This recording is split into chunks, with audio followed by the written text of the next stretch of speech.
Jangan beli bag ni. Sebab apa? Sebab Rabi nak beli, Rabi dah bet dengan bos kalau dalam masa sebulan tak ada orang beli, Rabi akan beli. Okay? So ini adalah LV IV wallet on chain in cream color. Kalau korang pergi dekat butik dia tulis creamy apa? Krem. Tu kan kremnya. Krem.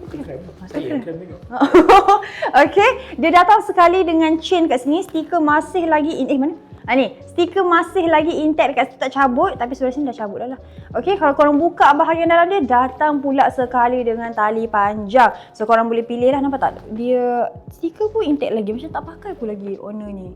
Nampak tak? Memang cantik sangat-sangat. Dalam dia bersih, sweet. Biasanya kan kalau orang kata susah nak jaga kan. Tapi ni tengok, owner jaga bersih. Memang cantik sangat. Boleh jadikan korang punya card holder juga bahagian belakang ni kalau korang malas nak bawa korang punya wallet.